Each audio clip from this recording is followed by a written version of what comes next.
one of the things that makes what's happening to Sudan right now so scary is that it has more or less been fighting a counterinsurgency war since the 1960s, more or less unbroken.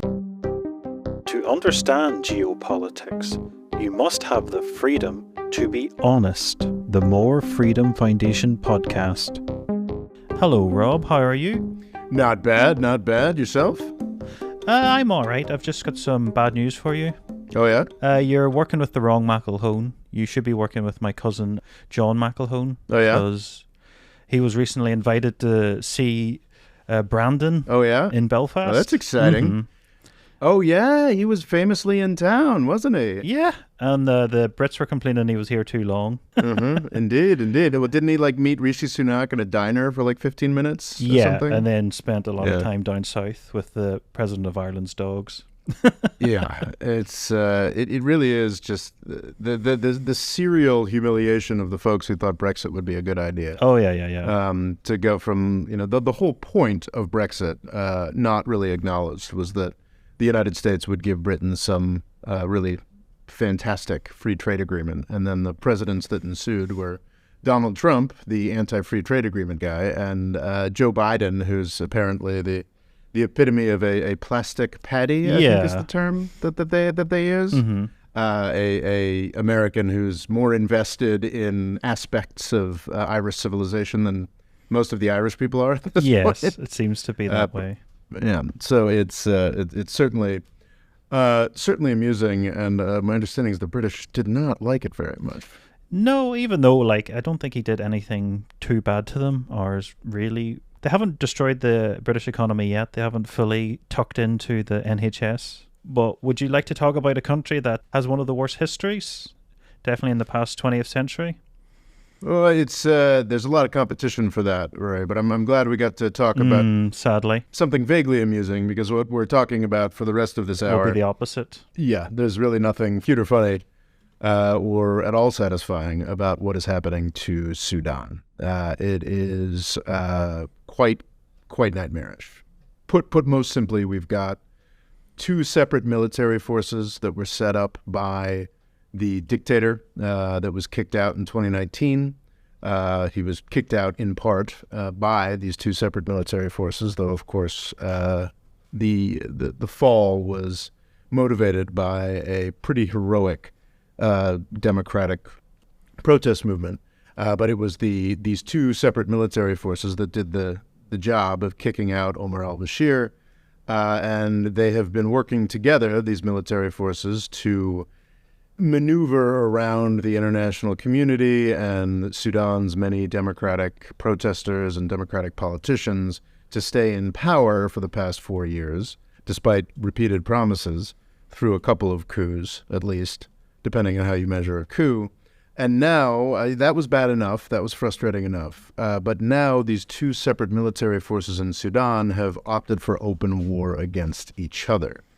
And I guess as we speak, we're now on day 6 or 7 of this conflict.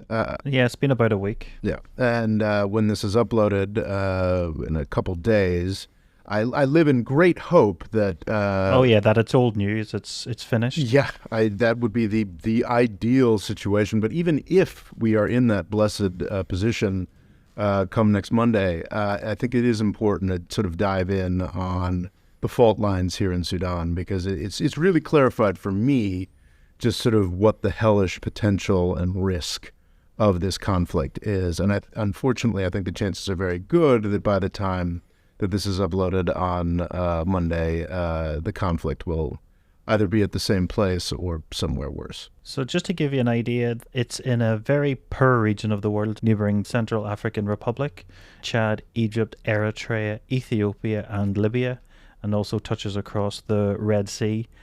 So it's had troubles with its neighbours for a long time, and since the 40s it was fighting with Egypt, and then had a civil war that lasted 20 years? Oh, the civil war was between Sudan and what has only since 2013 been South Sudan.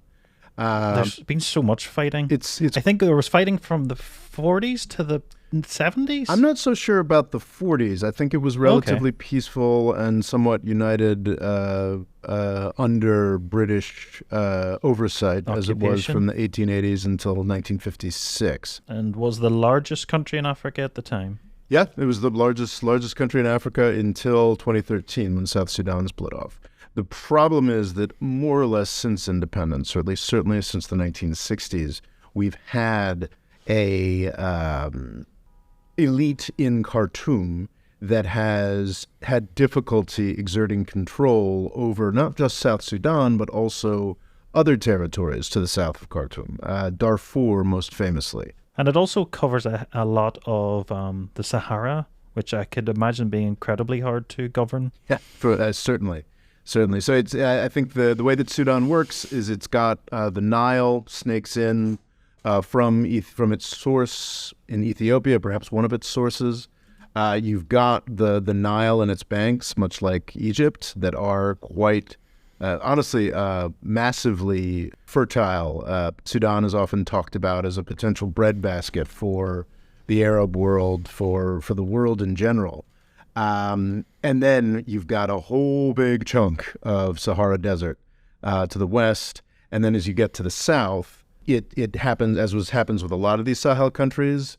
I think Chad, most famously, it was the French, when they controlled Chad, had a really actually pretty horrific way to split up a country, but they called it useful Chad and not useful Chad. Oh my God. Which was essentially where when you get into sort of the jungle and you get into places where large populations can live or whatever. So that is sort of the bottom of Sudan. That was South Sudan, which my understanding is actually quite a verdant area. And then sort of Darfur, you sort of... Well, it's even looking on the map, it's so much greener. Yeah, exactly. But so Sudan had a really long and horrific... And this is one of the things that makes what's happening to Sudan right now so scary, is that it has more or less been fighting counterinsurgency war since the 1960s, more or less unbroken. There's periods here and there where there were agreements with the South Sudanese other fighting groups. The really nasty thing about these two separate armies is that it sort of naturally just becomes part of this sort of broader civil war. It's the rapid support forces were put together mostly to help Omar al-Bashir, help him. Well, they were pro-government, that's the thing, and it was to crush the protest movement. No, this goes back to the Janjaweed in the early part of this century. So Omar al-Bashir, this is something a lot of dictators do. They set up another military force to protect them from the other military force. This is a really confirmed dynamic from Yemen under Saleh, lots of other places.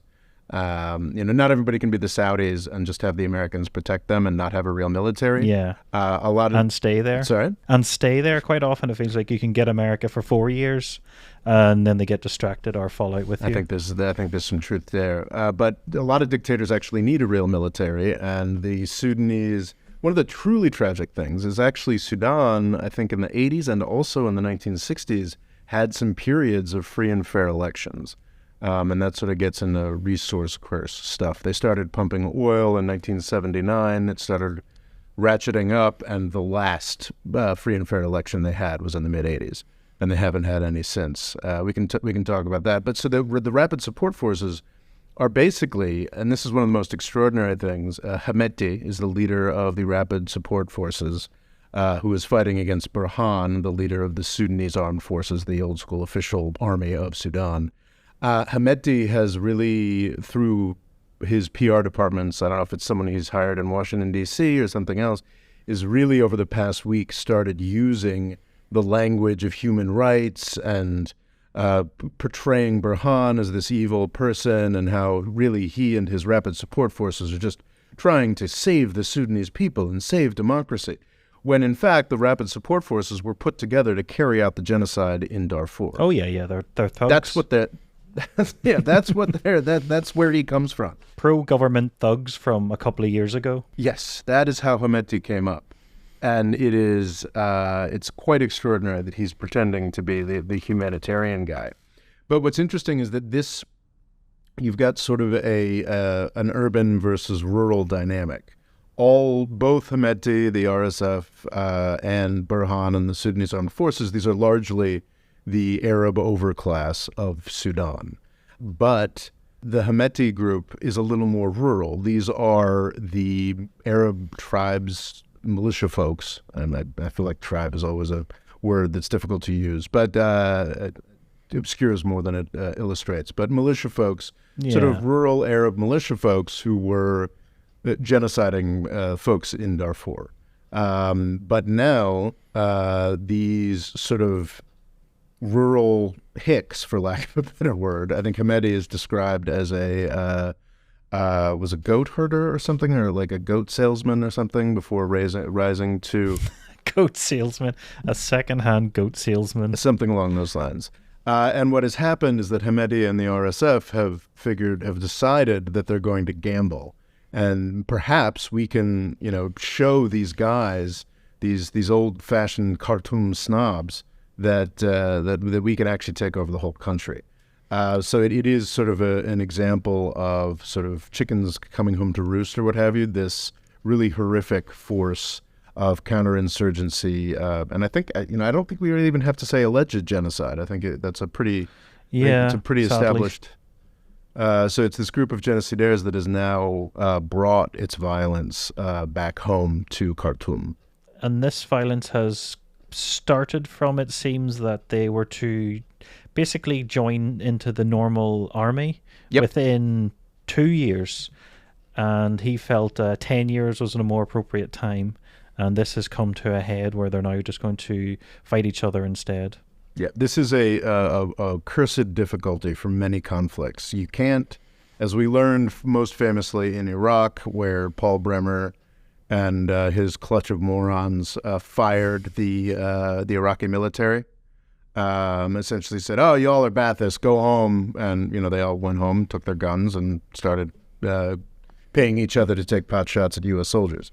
So you realize that if you've got an armed force, you need to regularize it, you need to normalize it. And this is where a lot of attempts at sort of democratic transitions or moving beyond civil wars break down, because if you turn these irregular militia forces into real members of the military, then a lot of opportunities for profit, both for those militia members themselves, much more importantly for their leaders, disappear.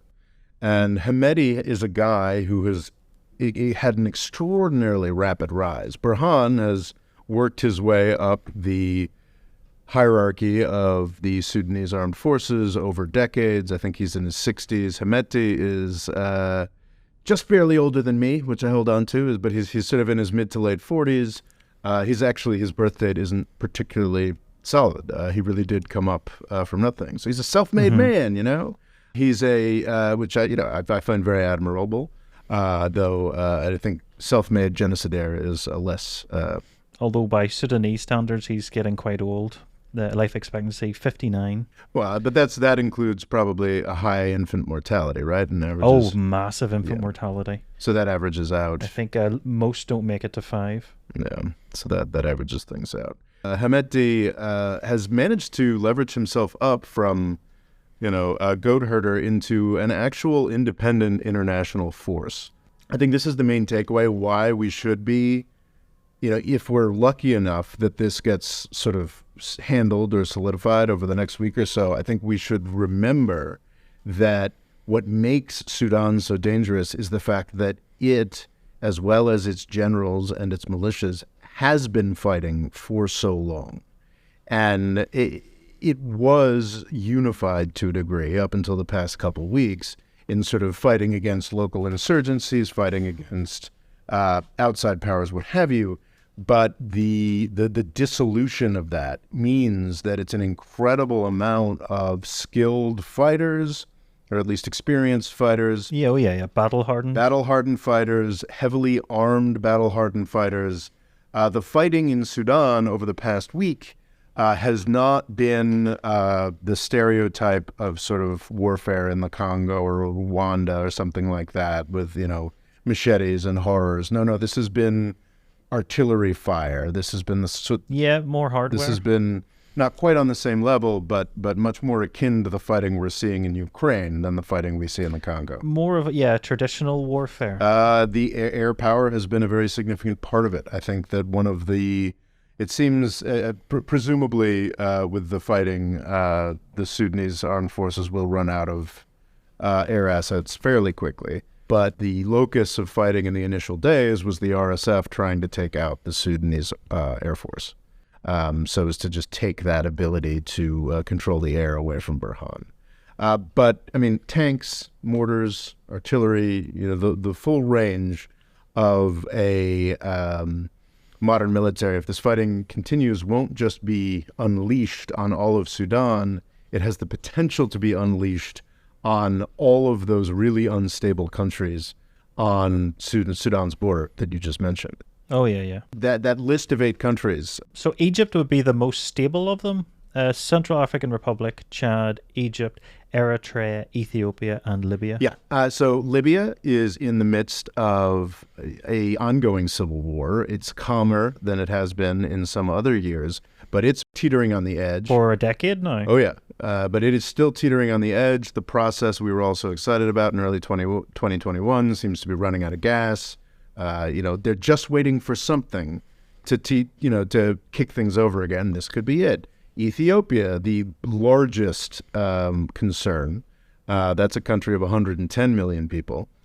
Sudan is just 45 million people. Their war with Tigray that just ended in the fall of 2022, luckily only a 2-year war, but a truly horrific war, just ended in the fall of 2022, and the locus of that fighting was the Tigray province, which is on the Sudanese border. The potential for, Chad, overspill. Chad had a president that died in fighting a couple of years back and was replaced by his son in a very unagreed on, unconstitutional process. So the possibility of this conflict tipping over everything else into this horrific maelstrom is large.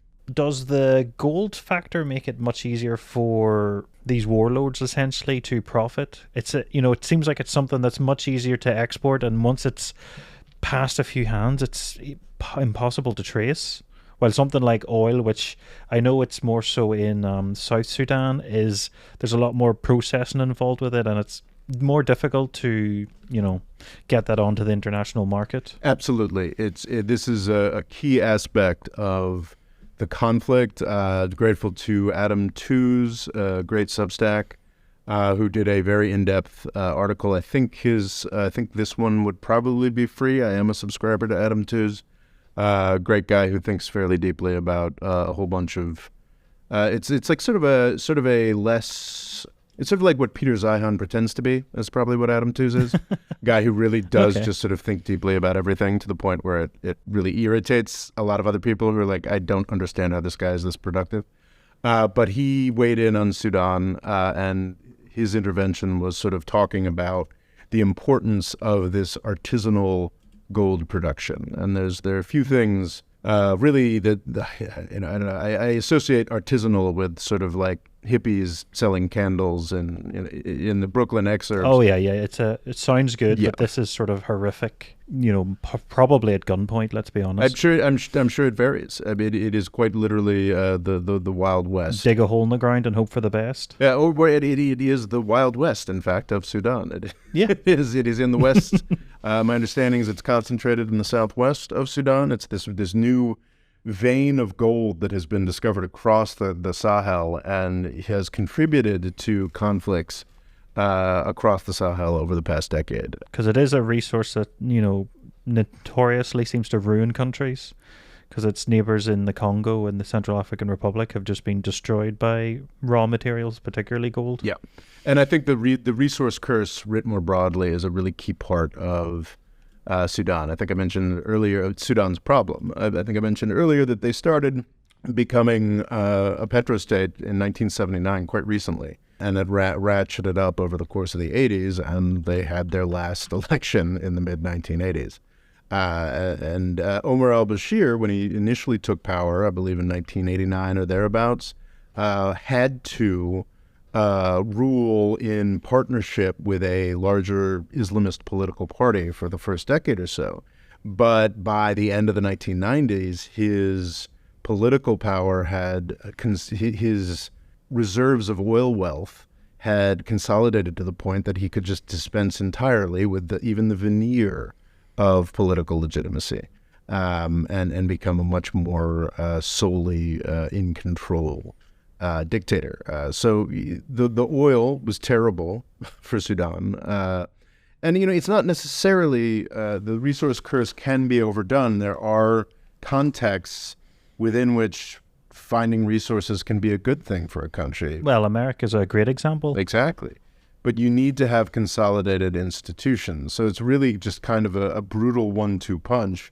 The oil came in and gave the dictator the ability to crush all worthwhile institutions. And now you've got the artisanal gold production, which in theory is a little more democratized. In fact, is a little more democratized. You can't get together with 5 to 10 folks and make an oil well. You need capital, you need security. Yeah, it takes a lot of engineering. So that sort of lent itself to a dictatorship more. The artisanal gold wells, if you're a warlord who can rally, 50 people or 5 to 10 people, you can start building a pretty nasty gold mine. My understanding is that this particular seam of gold that has been discovered over the past 20 years is fairly close to the surface, fairly easy to access with just plain old brutalized labor. And that is what's happening, and that is a really, really key part of Hemeti's rise to power, of the leader of the Rapid Support Forces, the RSF.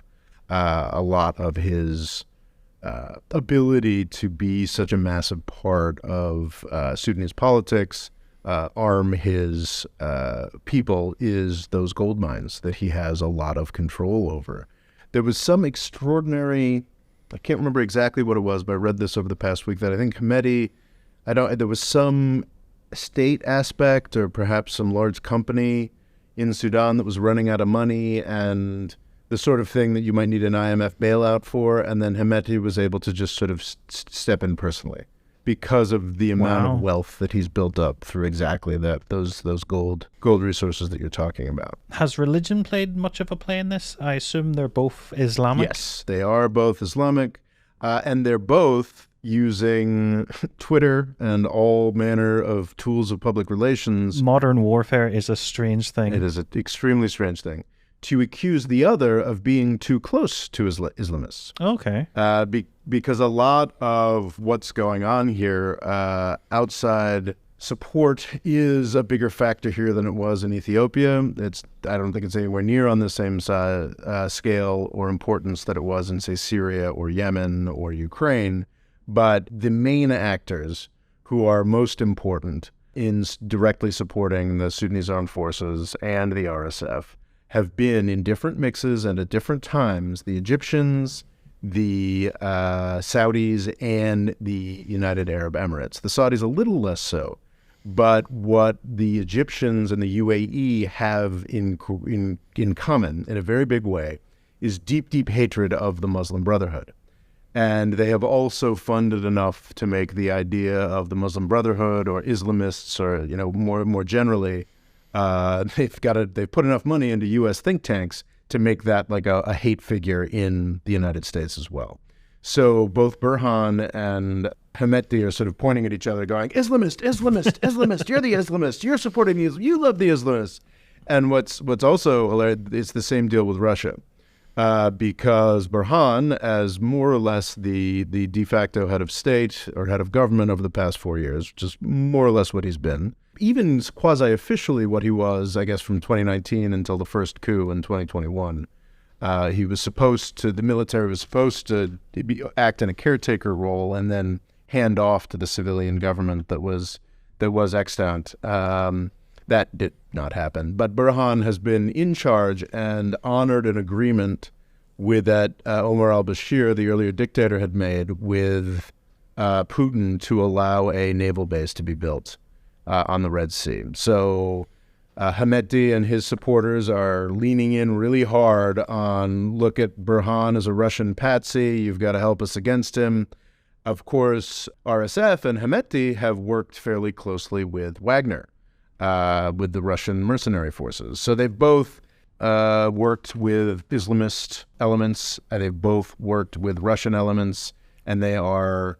I mean, it's important to remember, like, these guys were allied in crushing democracy up until 2 weeks ago. Yeah, it sounds like what was to happen could have just been agreed. 5 years, we'll integrate the military, but I think that would have been preferable. But I mean, it is, let me contradict myself a little here. Like, they have been developing in different ways and further away from each other. Oh, yeah. Over years. Like Hemeti's usage of artisanal gold and Hemeti's really extraordinary international role.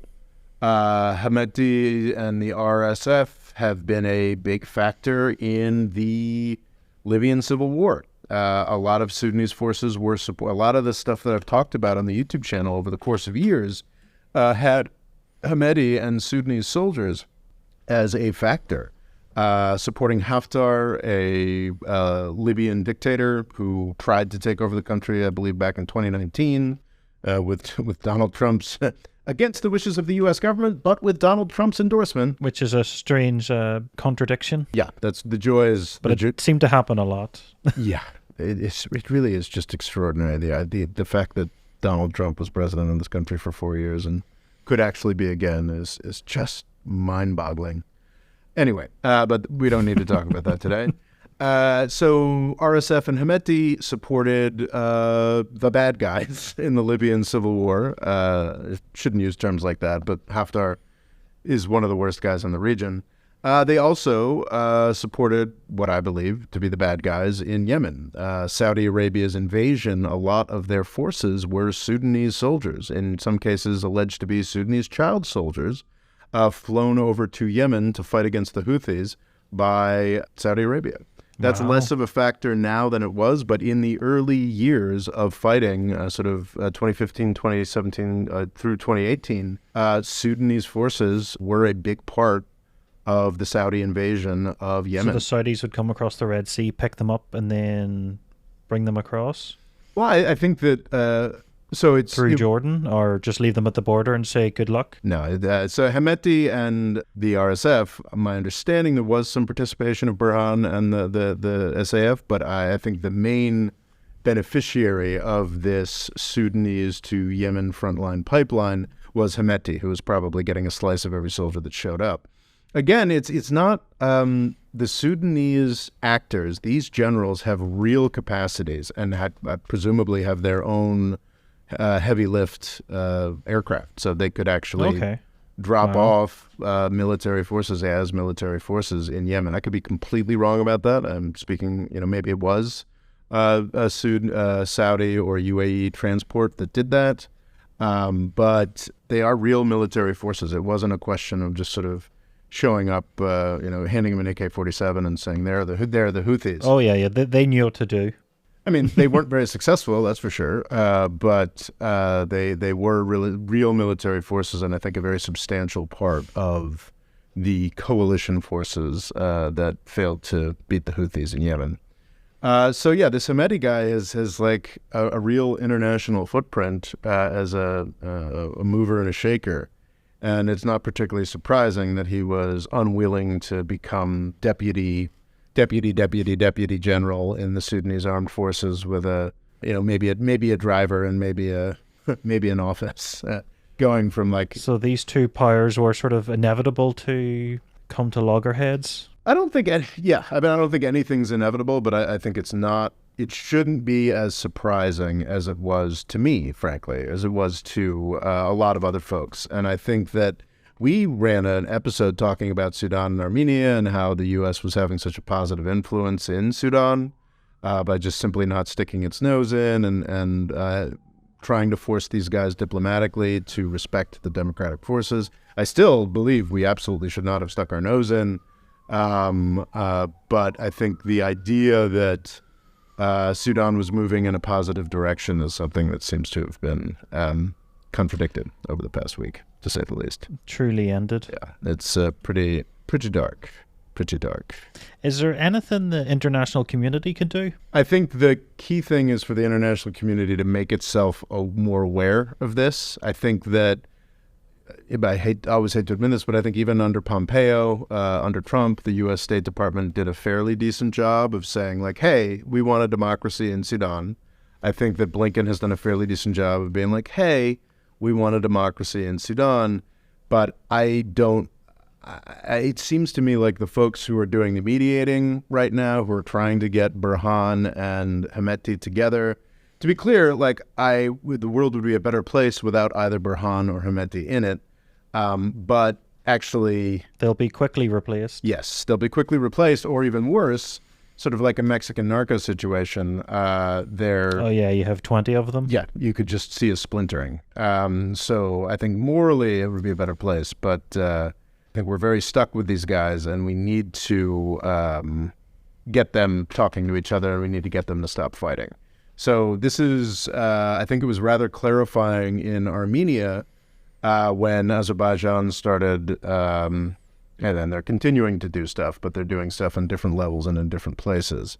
But when Azerbaijan sort of really started looking like they were going to invade Armenia, Anthony Blinken himself got involved. This is the Secretary of State, at a high level, sat down with the foreign ministers of Azerbaijan and Armenia and just sort of made it very clear that we were paying close attention. So I don't know who, is it the number 5 or the number 10 at the State Department, or is it the number 3 for Africa at the State Department who is trying to get Burhan and Hemeti together? I would argue that this is something where the stakes are high enough that Blinken himself should be getting on the horn with folks, or Biden should take an afternoon and call Abiy Ahmed in Ethiopia, or maybe the Kenya guy, like whoever seems like the appropriate mediator, and emphasize just how much we care about this. And I think that can actually move mountains.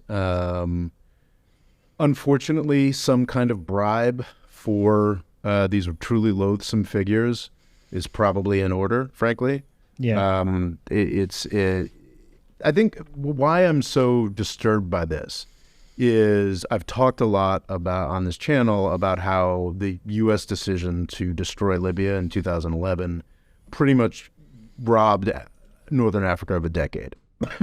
Just the militia forces and the weapons that dispersed from Libya after the fall of Gaddafi ruined the past decade for Mali, for Chad, for the Central African Republic, Nigeria already had its own problems, but made things worse in Nigeria and Niger, just Burkina Faso, made everything worse. Well, it just seemed to be the complete opposite. It was having a healing effect on its neighbors, and then it went toxic. Yeah. I think Gaddafi has a long, long history and a very malign history in Africa, but after 2003, he decided, okay, I'm going to play ball with the West, and I'm just going to try to bribe everybody. And that actually led, when you consider the wealth differential between Libya and Mali, that led to an extraordinarily positive decade, frankly. And then we ripped that out. So the problem here is that you have Libya that had this dark history of heavily armed militia stuff, mad dictator for sure, and about 5 million people. And we ripped it apart, and the broken pieces of Libya have been wreaking havoc for a decade. Sudan is a heavily armed petrostate of 45 million people. So I'm sorry, Libya is, I believe, 7 million people. Sudan is 45 million people. So if something of that size goes into a Libya-level havoc wreaking across Africa, we're talking about losing the next decade, or maybe like the next couple decades. And also the refugee crisis from that. Oh, yeah. When you consider the Syrian population would have been smaller. Syrian population would be like half that. Mm-hmm. And the thing is, if it continues to spin, the true nightmare scenario that a lot of folks have been worried about for a while is some kind of Egyptian collapse. You've got 100 million people, and it becomes difficult somehow to keep Egypt together. Then the refugee flows from that would be intense. Oh, yeah, yeah. Obviously, for Egypt, Sudan to its south, on the Nile that supports the entire almost the entire Egyptian population, having troubles in Sudan is really, really, really not good for Egyptian stability. Could they dam it? Oh, I don't think they do that. The thing is that the Ethiopians already Can they, can they threaten an action like that to, get funds? Honestly, I think that would be more coordination than this Sudanese militias are going to be capable of. One of the great issues in sort of Nile politics for the past decade, or probably more at this point, is the Grand Ethiopian Renaissance Dam. The Ethiopians have built and are in the process of filling a massive, massive hydroelectric dam on the Nile. And this is, if they decide to fill that dam in 2 years, Egypt dries up and blows away. If they choose to fill it over 20 years, it's okay. Or maybe Egypt's not happy about it regardless. And Egypt was actually quite happy because for the earlier stages, and I believe the construction of this dam, Sudan was sort of presenting a united front with Ethiopia. I believe Sudan was probably getting some connections to the hydropower. I think it's fairly close to the Sudanese border. So especially over the past couple of years when Abiy Ahmed was fighting his own horrifically murderous civil war, it looked like the Sudanese were actually moving more towards Egypt. So Egypt and Sudan could sort of negotiate together and pressure the Ethiopians around filling this dam and making sure that they took as long as possible to fill it or what have you. And now Egypt has lost to that partner. Has lost that capacity, and is also dealing with the fact that, so it seems as though Egypt is fairly strongly on the side of Burhan and the established forces. Very strangely, Haftar in Libya, who has been has been sold as primarily an Egyptian proxy. I've been somewhat dubious about that in the past. Has revealed itself to be more of a UAE proxy, or perhaps just more interested in Hemeti and the RSF. So Haftar in Libya is supporting the RSF, despite the fact that supposedly their main sponsors, the Egyptians, are supporting Burhan. The UAE is seen as supporting the RSF. That's actually something else that's very important to do. I think that the UAE certainly does a little bit too much of its own freelancing, but if the United States were to emphasize the United Arab Emirates, like this is simply effing unacceptable. What Hemeti is up to, what the RSF is up to, I think that would help getting these folks back to the negotiating table. Yeah, it's an incredibly grim history, and it's just Sudan it just cannot catch a break.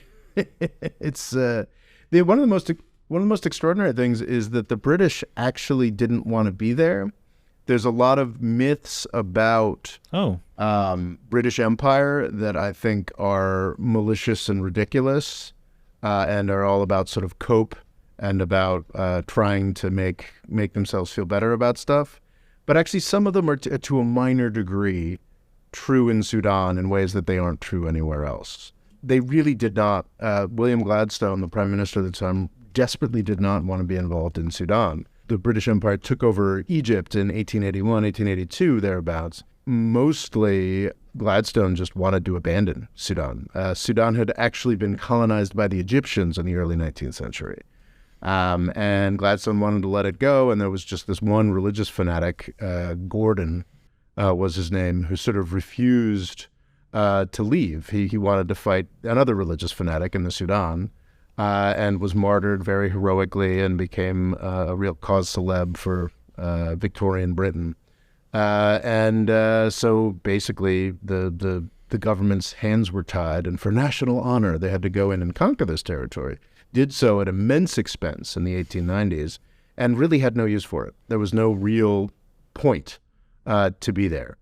There's this great myth about, these heroic, amazing British colonialists, just one of them would run tens of thousands of miles of territory and hundreds of thousands of people and this, that, and the other thing, which is largely hogwash. People talk about those numbers in India, and it's like, yeah, like there were hundreds of thousands of Indian soldiers, like working, very hard, to maintain these empires, but they just don't count because, they're not white people.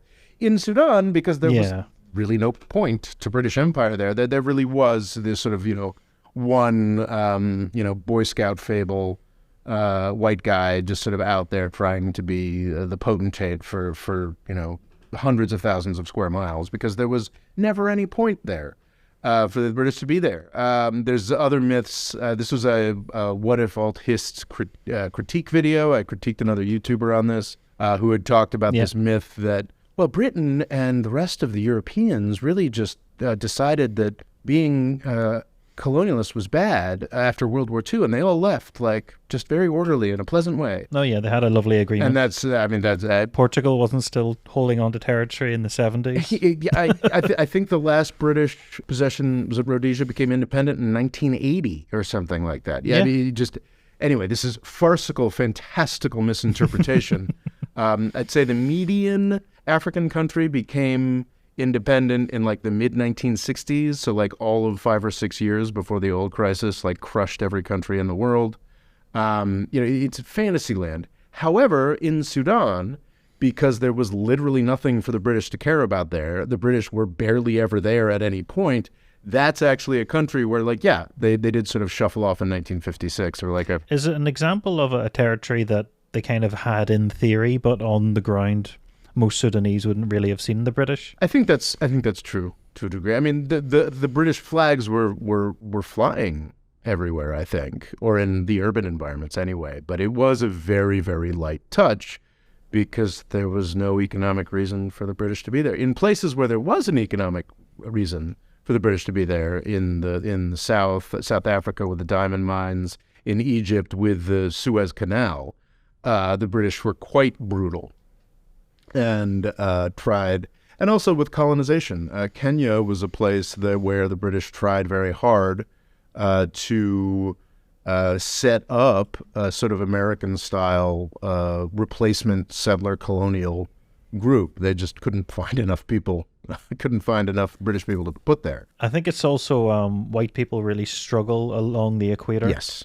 It's a completely different environment. Yes. So I think that's why you have a lot of Indians helping out at that era. Yes. And in that location. So in places like Kenya, the British, killed thousands, tens of I can't remember what the body count for the Mau Mau War is. Too many. But it's horrific.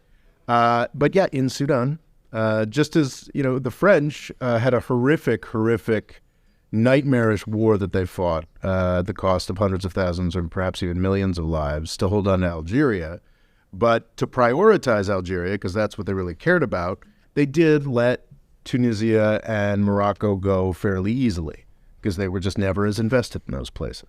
Yeah. And Sudan, I think, is a place that the British were never particularly invested in. It has this weird multi-level oppression thing going. You have the Egyptians colonize the Sudanese, the British colonize the Egyptians and are therefore colonizing the Sudanese. But even within Sudan itself, you have this sort of Arab elite that colonizes and brutalizes the southern country, the southern, more black African, for lack of a better term, areas of the country. So it's really just sort of 4 levels of oppression. And what we're seeing is some of those levels break down and sort of atomize. And it is not pretty. Well, the casualty rate's coming out at about 100 at the moment, but I get the feeling once all said and done, it'll be much higher, sadly. Oh, for sure. Because they've had civil wars where hundreds of thousands have been killed. Yeah, and in Khartoum, there are a fair amount of sort of international standard bourgeoisie, sort of upper middle class folks. There's been a lot of really well publicized and thank God horrific crushing of protests where we have detailed, the sort of Sudan Doctors and Lawyers Society or something like that will tell you, on this night, the military killed 15 people. On that night, the military killed 50 people. And you have like a detailed, roughly, I think it's roughly like over the past 4 years, some number of thousands of peaceful protesters have been murdered in Khartoum by both of these guys, by Burhan and Hemeti. In the rest of the country, we don't have sort of a world standard sort of upper middle class. We don't have, or even a world standard working class. Like, we don't have people who have access to communications. They certainly have cell phones at this point, but they probably don't have smartphones. They don't have the ability to document what's happening. They don't have the ability or the just sort of civil society human capital to be like, what's going on here? And our estimates of how these conflicts, how costly these conflicts, once you get south of Khartoum are incredibly dubious. We almost certainly are. They're all undercounts, and they're just horrifying. Yeah, I've seen a statistic here. 70% of hospitals are out of action because of the war. Yeah, according to Sudanese doctors. And this is a week in. Yeah, and a country that probably was under, didn't have enough hospitals to begin with. Yeah. There is a sort of so Khartoum, I think, has been largely unscathed through. I'm sure there's many exceptions, but like largely unscathed through 50 years of being the headquarters of crushing the South, crushing Darfur, crushing. So there's a sort of a really grim karma here that Khartoum is now being bombed, and the slaughter that has been meted out throughout the rest of the country is now being brought to Khartoum. But I think that's not a morally admirable position to have, to be at all pleased by that. That is... and there's talk that the American embassy will evacuate. Yeah. That's... the EU ambassador was assassinated. I've seen a lot of really horrific stuff about not just locals, but international diplomats being killed. The most recent number I saw this morning, I don't know whose estimate it was that like 300 civilians have been killed or something like that. But everyone who presented that 300 was like, I don't know if they're talking about soldiers. I don't know if they're talking about like civilians. It's as a total. When you look at some of the footage that has emerged of just like large scale bombing in the middle of incredibly densely populated places, it's hard to imagine that the body count just for the past week is still in the hundreds. It's probably made it up to the four figures, I would imagine. And if this continues like this, the chances of it getting worse are quite intense. South Sudan, I think, is just interesting, worth talking about. The Bashir dictatorship eventually fell apart in 2019 as a result of finally the war between Sudan and its south being resolved over the course of the aughts. There was some kind of referendum, I think, a ceasefire, a referendum, and then I believe in 2013, South Sudan became independent. South Sudan still has to transit most of its oil through Sudan because that's where all the pipelines were built, but South Sudan actually has the main oil and gas resources for the country. The processing for the oil is in Sudan. Yes, and then it goes through the pipelines to the Red Sea. But the South Sudanese, through the deals that were done, Sudan was forced into a fairly lengthy process of divorce.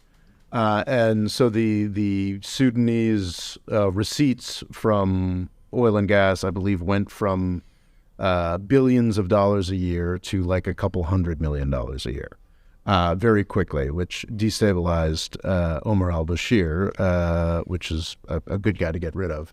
But I think it's worth emphasizing that South Sudan didn't really profit from this. It fell into, very quickly after independence, I think by 2014, it had fallen into a pretty horrific civil war.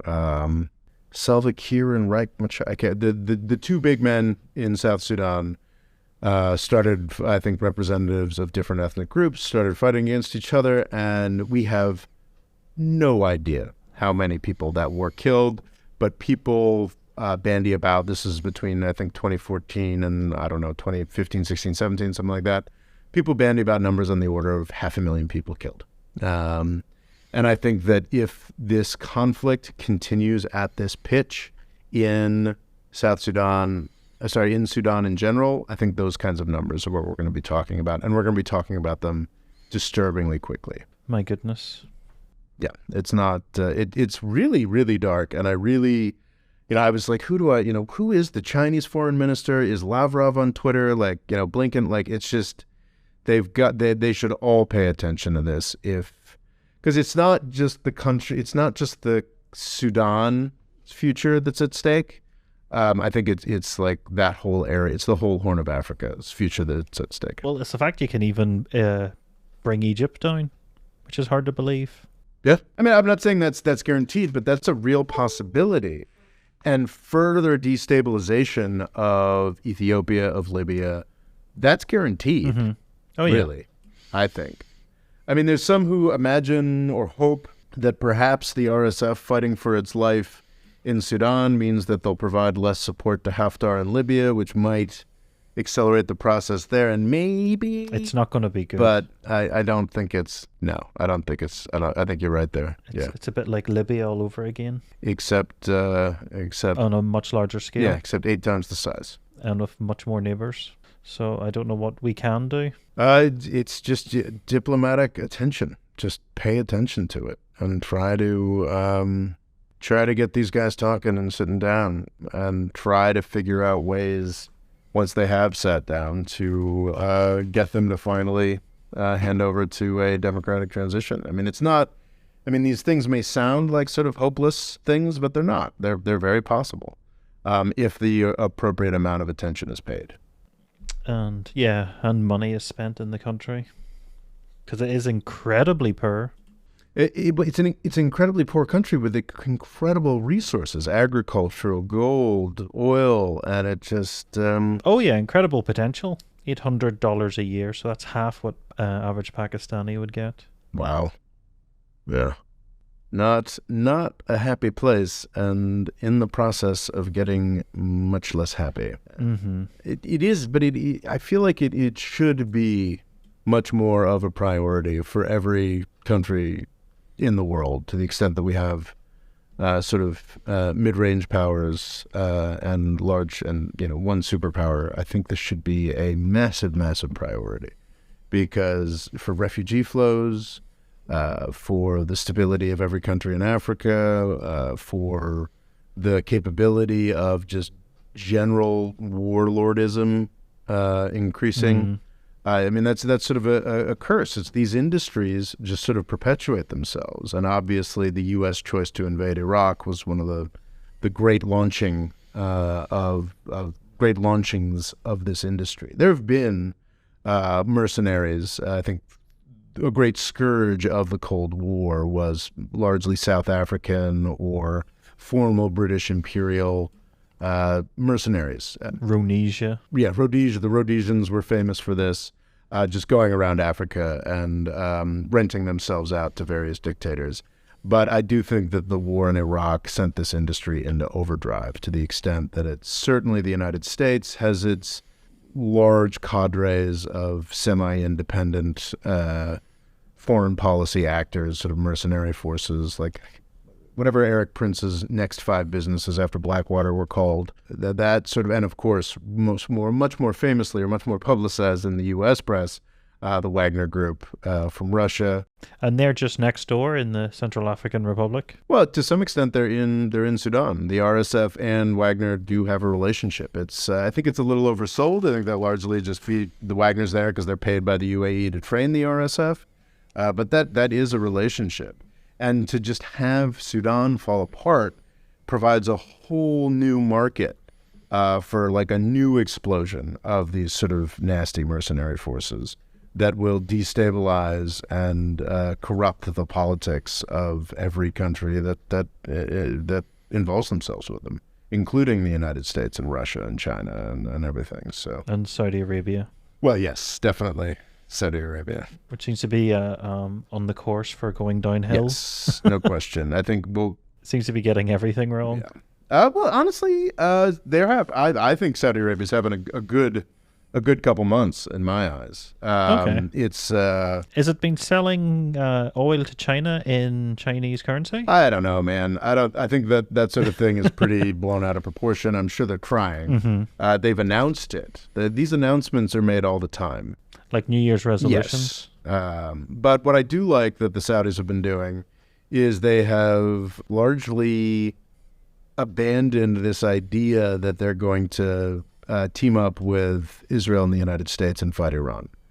This is a long time boiling. The Chinese should be given credit for sort of whatever they did to make this happen. I think there are many. This was a process that has been building for quite some time, but we're seeing real attempts by Saudi Arabia to make peace with Iran, and I think that is phenomenal. And I think that has a really positive, stabilizing impact on the region, and it's been a strangely positive couple months in the region, with sort of noted warmongers like the United States and Israel just sort of being stymied at every turn.